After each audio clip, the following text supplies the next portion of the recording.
Nilikuwa nasema kwamba ni DRS-TV ambayo mko mnaitazama muda huu, wapendwa watazamaji.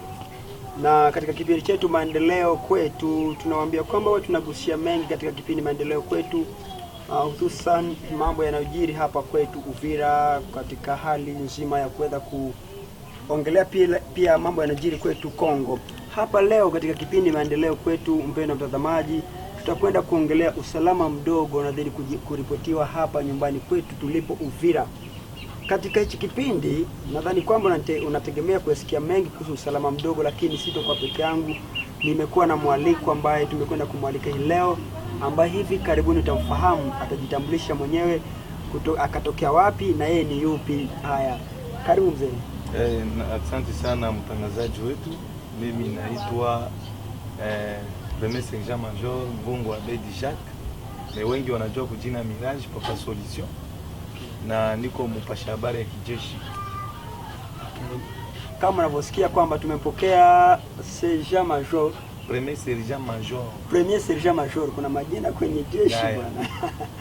Wow, wameshajua maana ya. Tuna kiongozi wetu ambao yeye ni porte parole, Kapteni Kasereka. Okay. Sisi wa makamu wake tuko wawili, mimi na Machozi ya Simba. Okay. Mimi ni Mirage Papa Solution. Hapa mzee tupo mjini Uvira. Ila Uvira ya sasa sio kama ya zamani. Unapoona hiki kitu unajisikiaje kwanza? Unapoongelea kwamba tuko Uvira, lakini Uvira ya sasa sio kama ya zamani. Sijui unaelewaje hicho kitu? Mimi yenye naweza kuambia mpendwa ni kufuatana na dalili ambao sisi tunaishi. Ukosefu wa salama ambao inakuja hapa ndani ya mji wetu Uvira inatokea na sisi wenyewe wakaji ya mwingine. Paske unajua sisi jemadari alitutuma sie kupita kuma radio. Okay. General Gabi Boswane komanda secteur wetu pamoja na makamu wake General Banza Kabulo, yeye ni observance chargé na operation na renseignement. Alors wakati alitutuma sisi akasema mwende mwambie population kwamba adui iko na adui anajiandaa. Anajiandaa vipi? Anajiandaa mkila kitu. Okay. Yaani adui anaona anapitia kunjia ya FRDC inashindikana. Anapitia kunjia ya la polisi inashindikana. Vyombo vyote vya habari vinashindikana. Akaona nitafanyaje? Unabakia mbinu moja tu ambao unapasha kufanya ni wewe raia. Akishapitia kunjia ya raia, kwake yeye maneno yote kabisa inakuwa vizuri, ataresiri mission ya kwake. Ndio maana mnaona mtu anaweza akakuja na kupatia pesa, wewe ni wewe mtu fulani. Pesa wewe ndio fanya hiki kitu. Na ule adui ni ule wa zamani mwenye tunajua mamasakre za Mabangwe, Kabie, Kabumbe, tunakamata kotea Makobola, ule adui. Lakini anakuja tu kwa sura ya mpya. Maneno matamu, pesa. Wakati anakupatia ile pesa, unaweza kaikula kama vile mzalendo wa nchi, unaikula ni pesa ambao baliba miakani ni mali yetu sisi wa Kongomani. Halo. Kama nimekuelewa vizuri, unataka kumaanisha kwamba katika hali ya usalama mdogo kinachouyumbisha usalama kwa sasa, kwa sababu umeshafikia huko, nimesikia ni kwamba kuna watu ambao wanaingilia, yani adui anataka kuingilia kwa askari, kashindwa kivipi? Kwa maana anavompea askari pesa, nenda muue fulani hata mwingine fulani, askari wanakataa. Lakini anapitia kwa raia, ninamrahisishia kufanya kazi yake ya mauaji na uwizi. Yaani adui anaona mbinu yenye inabakia moja ni kwenye raia tu. Basi kwetu sisi wanajeshi inashindikana vipi? Banaona kungambo wanajeshi binashindikana. Unajua wanajeshi wakati biko kitu kimoja. Sisi wanajeshi wakati tunavala combat, tunakuwa watoto wa baba moja mama moja. Na komanda yetu ni komanda supreme President Felix Anthony Chilombo. Alors wakati unakuja na pesa kwa kugabula watu ni vigumu. Akaona ile yote anafanya inashindikana kwa wanajeshi, hata kula polisi pia na vyombo vya habari. Akaona mbinu moja inabakia tu ni kupitia kwa raia. Wakati anamletea raia pesa, maneno matamu, wakati unaitika, basi wewe kesho njoo unakuwa sasa na tatiza wa ndugu zako kuliko kuchukua ile pesa ukule. Na njoo maana unaona jemadari wetu General Gabi Boswana alitutuma sisi kuambia watu mufungule macho, muone yenye iko mbele. Tukishabakia mu distraction, adui naye anafanya nini? Anakukamata. Juu adui eko natafuta kunyoona bakia mu distraction, naye anapitia mu ile njia distraction. Kesho wewe mwenye ulimuficha anaanza kukumaliza wewe na familia. Nashukuru, lakini tuelekee huko na mheshimiwa kamanda. Ndiyo. Kwa maana tulijaribu kuweza kuzunguka baada ya ule wizi kuripotiwa, tukazunguka huku na kule katika mitaa tukiuliza watu ilikuwaje. Kuna mmoja ametuhakikishia kwamba tulikuwa tukiona waliokuwa wakiiba wezi walikuwa nakuja wakisindikizwa na askari jeshi ambao wamevalia kabisa sare za jeshi. Sasa inakuwaje pale, unaweza kuzungumzia vipi hilo? Kuna ukweli katikati hapo au una mengine kuweza kuzungumzia dhidi ya hilo? Nashukuru sana mtangazaji. Unajua sisi wanajeshi hatukujua kupakana na mafuta pana. Tunajua kama kuna makosa kidogo ambayo kunafanyika kwenye wanajeshi, ni ile tunaita vol simple. Vol simple yani banabeba android ya mtu, flash disk ile mapesa, hiyo sisi tunajua na tayari jemadari alishakemea hiyo kitu, na kuna watu wanajeshi na wapolisi ambao walikamatiwa kwa hiyo kitendo, biko gerezani mkuu. Kwa sasa hivi nimezungumza na wewe. Alors, kwa kusema kama mwanajeshi anaenda kuingilia mkanji wa mwingine anaiba, sisi tuishaambia population kila mara watuletee mapreve. Parce que sisi wanajeshi ndio tuko na kamata wale watu ambao wanafanya ile kitendo, na tunakuta wengi sana ni watoto ya mwingine. Nadhani tuliwaonesha pale kwa maire de la ville, tukamuonesha wale watu ambao walikuwa wanafanya ile kitendo, tukakuta hamna mwanajeshi. Na wengi sana ilikuwa ni wa raia tu. Muliona vote. Ni garso bado watu wanamchua sana, bakuwa na wazia kama ni mtu anaweza kabeba wa Burundi wa Fiji, lakini wale wa Burundi walikuwa na magrenade, batu baliona preve la pui. Wakati tuliwaonesha batu, bakuta bamwani babembe, bamwani paka bamwa balikuwa ba mfamilia ya kiongozi wetu, mmea wetu wa mji. Iko kabila ya hapana, kabila ya nikishakumbuka atakwambia. Paka akauliza, akaongea naye Ruga. Akawauliza juu ya nini hivi. Na tuna mwizi mwingine alileta ushuhuda yake kwetu, akasema kwamba mimi niliiba sana. Nikatoka na mke wangu nikaenda kuishi naye Bujumbura mama watoto, lakini nikafika kiwango mmoja nikaona depuis nilianza kuiba, kufanya mauaji, sikupataka hata. Nakuja kwenye nyinyi serikali munipatie kazi. Lakini mera alisema wewe ifopo kwanza upite kuonjea maombi, wakuombe. Ule mtu sisi tuko naye. Njoo kuonesha watu kwamba tusikue, unajua sombe ni chakula ambayo inazaraulika sana. Sombe. Lakini unakutaka wakati ya kilio sombe, unakuja kwenye sherehe sombe, ndio sisi wanajeshi. Unakuta mwanajeshi lazima tu bamsaliti, waseme vibaya kwa ajili yake, lakini ni kazi sisi tulichakula kusema sisi tuko jua kutumikia raia, kumlinda yeye na mali yake. Kumaanisha kwamba hakuna ukweli kati yao linaloongelewa kwamba askari wanashiriki na wezi. Kama ni mwanajeshi batuletee preve tumuone. Lakini kama unasema tu ni mwanajeshi hatuna preve, ni vibaya. Juu wakati tulishika wengine hapa Kibondwe, asubuhi mchana unamwona ni shoferi wa bajaji, lakini jioni anakamata silaha na kwa anaingilia watu kwa nyumbani.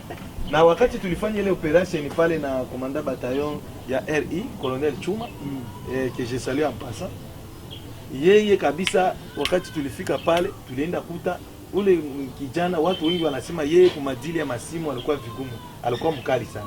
Ukishamwambia nahitaji simu ya Android sasa hivi anakuletea, lakini mchana ni shofera bajaji, usiku jambazi. Na tulionyesha watu walimuona, bakasema kweli mlifanya vizuri, hawa vijana wanatutesa sana hapa mitaani. Wow, mpendwa mtazamaji wa DISTV, kama unavyoendelea kutufuatilia, ni kipindi maendeleo kwetu. Hapa tumempokea kiongozi kutoka jeshi ambaye anahusika na uandishi wa habari za media, makamu ambaye anahusika na media. Tunajadili naye kuhusu usalama mdogo na dhidi kuripotiwa kwa nyumbani kwetu. Katika hiyo hali, Mheshimiwa Rais wa nchi alitoa tangazo kwamba haitoruhusiwa kwa mtu yeyote kuweza kutembea anda saa 3 usiku. Ndio. Na hili tukaweza kulizingatia sana, lakini nilishangaa wengine wazingatie. Mpaka leo hivi tunazungumza na wewe, kuna watu ambao wanazingatia hiyo kitu. Tutafikia huko mheshimiwa, kwa maana tuligundua kwamba kabla saa 2 haijafika tulikuwa tukishikwa na wanajeshi anakushika na kwa vifuti mpaka unajuta. Na sio kama niende mbali eti tutafute preve. Kwa maana binafsi niliwahi kushikwa, nilikuwa natokea redioni kutangaza naelekea nyumbani kulala. Ulikuwa na bahati ya basi banajua mtangazaji anapasha kuwa na bahati. Nilikuwa ninayo kabisa, na hawakusubiri hata kuniuliza kwanza natokea wapi, nikawafasiria. Hawakusubiri kuniuliza baje, ikabidi nini, wakanambia saa ngapi? Nikamwambia saa 2, lakini tulisikia kama ni saa 3 ndio mwisho wa kutembea. Wakafanya kitu wanataka turtire niseme. Bahati nzuri nilikuwa sina simu mkononi, lakini pesa bado nilikuwa nayo 1500 ya makongomani, wakaichukua wakaenda nayo. Katika hali mbaya, sio kama waliniomba kwa vile tuangalilie Shimboke kama tunavyozoea, lakini ilikuwa kama nyali ya purukushani. Ilikuwa saa ngapi? Ilikuwa saa 2. Saa 2 usiku. Ndio. Sababu nikashangaa, mbona mtuambia saa 3 ndio mwisho wa kuingia wa kutembea usiku, lakini bado saa 2 nashikwaje bwana? Nikaelewa, lakini hivi unaweza kana mwangaza zaidi katika hilo. Inakuwaje mtu anapokutana na askari kwa mida ya saa 2 wanaanza kumfanyia labda kitu kama kumuonea, niseme hivyo. Kitendo mwana naweza kuambia ilipitikana hapa juzi hapa kwa Venika Manyola. Wanajeshi wanakuja, ilikuwa mazero air ya usiku. Wanakuta watu wawili nje. Wakauliza yule mmoja, mnafanya nini hapa? Mnajua kama saizi hairuhusiwi mtu kukua nje. Wakasema eti sisi tunakaa hapa juu ya kuzuia maji. Wakasema nyinyi wawili tu ndio mtazuia maji. Ule mmoja alikuwa alafa na leo. Wakati mwanajeshi yuko namuuliza, akamjibia mwanajeshi mbaya na akamsogelea hivi. Tunajua watu wote waishakuwa washujaa, watu wote ni wajambazi. Sasa kama sisi wote tunasema tuanze, tunakutana na askari tunamjibia mbaya, tunampiga, banani watalea hii Uvira? Eski kama leo wanasema wanajeshi wote watoke Uvira, wa polisi wote, hata kama jinsi walisema kwa mitingi ya shefu ya maire de la ville kwamba sisi wa raia tufanye musako, tufanye patru, kweli watu wanaweza weza hiyo kazi?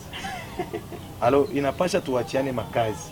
Hakuna inchi inaweza kuishi bila askari, bila polisi. Kila mtu iko na role yake. Wa askari wanatumika service ya defense, wa polisi wanatumika service interieur. Yani kila watu wana kazi zao. Walikuta ule mtu akamshika ule mwanajeshi na mkatia buto ya shemizi. Na unajua kwetu sisi kwenye sheria kama raia nakata buto ya shemizi ya mwanajeshi iko na 5 depo. Kwa kumuelewesha kashindikana, wakanipigia simu, nikaita komanda de 22e bataillon. Akaenda pale akakuta wale watu walikuwa walevi. Wakajibia wanajeshi mbaya mpaka kufika mkiwango ya kumkatia buto ya shemizi. Pale utasema nani iko na sheria? Unaweza kanijibu na mtangazaji. Unaeleweka. Lakini kule ulikogusia kwa sijui patrui. Nitamani kuingilia huko kabla ulikuwa hujafikia, na nataka nikujibie kwa maneno ya couvre-feu. Unajua mtangazaji wetu anaitwa Thompson. Okay. Alikuwa anaenda na maiti kwa barabara ya Mwana. Isitosha nakutana na wanajeshi walikuwa kwenye patrui, wakasimamisha. Ukakuwa comprehension entre yeye na wale wanajeshi. Wakashika simu yake kunyang'anya mapesa manini. Yeye alikuwa iko na rekodi kwenye simu yake. Wakapigia machozi ya Simba simu. Machozi ya Simba akanipigia mimi simu, tukaita wa viongozi. Heureusement jemadari wetu alipata hiyo ujumbe. Pale akaita ule kanali, nataka nione wale wanajeshi ambao walifanya ile matendo mbaya kupitia ule mtangazaji ambao alikuwa anakuja na maiti. Kwa sasa hivi nimezungumza na wewe, wale watu iko gerezani. Nijue nini? Banasema usiku wakati unakutana na mtu anakuambia mimi tunasindikiza kilio na unaona ile maiti, unapasha kuburuhusu. Munganga anapasha ruhusiwa, SNL na mtangazaji wa habari. Na tayari tuishalizungumza kwenye maredio, wajue kama wakishakutana na mtu mwenye anatoka ku radio wanapasha kumwacha. Lakini hapana wakimageni. Unajua wengi sana wanakuwa na profite kwa ile manjia vile. Unaweza kukuta ni mtangazaji anatoka kunywa pombe, aheshimie saa juiko na bacha analeta raison fulani. Lakini ya Thompson ilikuwa na raison parce que maiti ilikuwa present. Na jemadari aliona vibaya. Kuna montare mwingine naye alifanya ajali pale na pikipiki. Jemadari alitoa gari kwa kumpeleka hospitalini.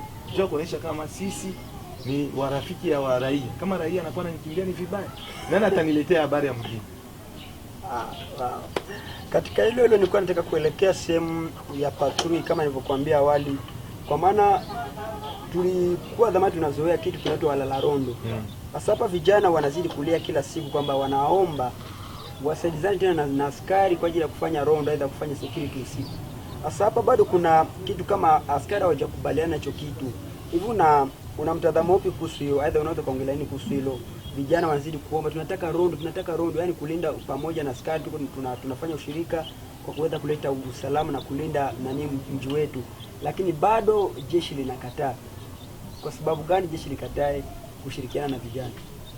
Unajua kwamba shamba la miwa hawezi kuvuna miogo. Unajua hivyo?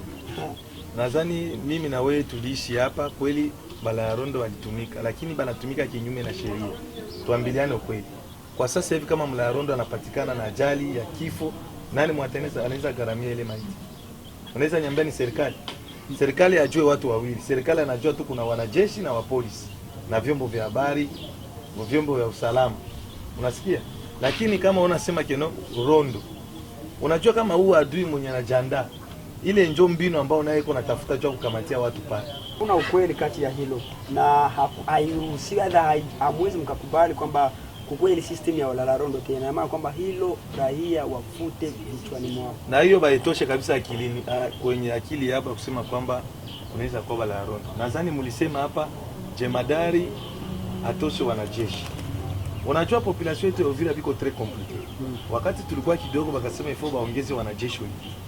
Bakaleta wanajeshi. Mkasema sisi hatuwataki tena hao wanajeshi. Leo haviko tena hapa.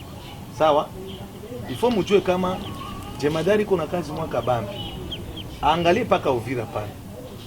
Mwenga, Manyema, ushaenda kule Salamabila banamuhitaji. Zone ya Fizi banamuhitaji. Tunapasha kushukuru Mungu kwa hiyo kidogo yenye ambao iko nafanya hapa ile effort kupitia nyinyi wa raia. Basi unajua hii maneno yote kuna pitikana hapa ya ukosefu wa usalama. Ni kupitia nyinyi wa raia jua mudenonse. Ni wakati raia wanadenonse wanakuwa kutaja kata fulani kuna watu fulani ambao biko nafanya mabaya. Tunaenda tunafuatilia. Tunajua. Juu wakati tulikamata wale watu 11. Raia njoo liwakamata. Banatuita sisi wanajeshi. Tunaenda kuwakamata kwenye walikuwa. Lakini bila raia kutuambia sisi hatuwezi jua.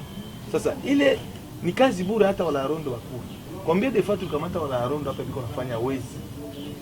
Mwingine unakuta naiba mashine ya kudre, mashine ya serfilage. Na kisha nakwambia niko mwana rondo.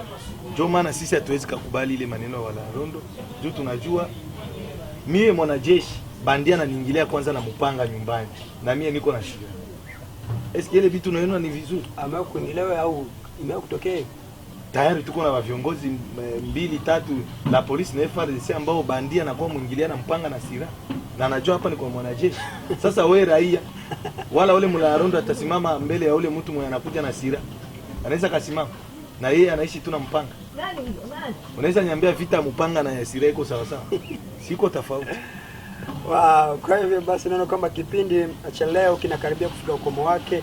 Kipindi ni maendeleo kwetu, kuna kodi ya ISTV, mpendwa mtazamaji, na hapa na kiongozi makamu wa press militaire. Yeah. Kwa hivyo ambaye anahusika na habari za wanajeshi kuzitoa labda kwenye mamedia tofauti, na tulikuwa tumeongea naye mengi ambayo umesikia hapo mwanzoni. Kwa hivyo tutamani kujua labda neno lake la mwisho ambalo linaweza kawa kama ujumbe kwa tarafa la Uvira na kote wanatutazama muda huu. Nashukuru sana. Neno la mwisho naweza ambia population yetu ya Uvira, tushikamane mkono, tusibakie mu distraction. Parce que adui iko nataka profiter mu distraction. Tulisema kama adui iko deja tayari. Munalia ma infiltration manibale biko naingiza ile ma infiltration ni population. Dernièrement hapa dimanche muliona watu wakishangala. Bopeke kwa bopeke banaanza pigana masasi. Na sisi FARDC tuko naangalia juu tunabangala parce que ni batoto ya mwingine. Mais ça tutakuwa kureagir kesho watasema FARDC ilifanya hivi. Tunaambia tu population baendelee kudenoncer kama tuko nashika wale watu ambao biko nafanya mabaya ni kupitia population. Wakati banakuwa kudenoncer tunaenda tunakamata wale watu ambao biko nafanya watu mbaya kuingiliana na mpanga. Juu kama tuna detail ile yenye ilipitikana avenue Bismillah, avenue Fizi, Kairisaki wale wote tuliwashika. Pale Ruzozi tuliwashika. Pale baliua Michel pale Kilibuli. Tulikamata umama mlimuona sura yote inapondekana. Jani tuko naonesha population kebe biko nafanya ile mauaji, vitendo ubaya ni batoto wetu. Mais tunaomba population tukue kitu kimoja, tu soutenir FARDC kuliko kuizarau. Ni mubaya. Sisi ni FARDC. Hakuna siku FARDC anaweza kuwa adui ya raia. Parce que tunajua bale ni bapatro wetu. Kama tunavala combat vizuri, mshahara inatokea kwenye raia, juu ile mataxe mnalipa maimpo. Na ndio maana mnaona tunawasikiaka sana. Kila malalamiko mkitupigia simu tunafikisha kwa jemadari. Ndio maana nilikwambia Tomso alipata shida, jemadari tayari alisikia na alifunga wale watu ambao walifanya ile makosa. Na sisi tuko pale tunajua ndani ya baraia kuko benye biko bazalendo bakweli na benye banapenda kusaliti nchi yao. Hiyo ndio nitaka kuambia population yetu. Haya, asante sana mzee, tunashukuru sana kwa uwepo wako mahali hapa na kuacha leo yako kuja kutujali huko. Haya, na mimi pia nashukuru, tuendelee tu kuambia population yetu tusoutenir FARDC na la police, na mtaona Uvira yetu itaendelea kuwa na utaratibu na kimya itaendelea kudumu ndani ya mji wetu ya Uvira.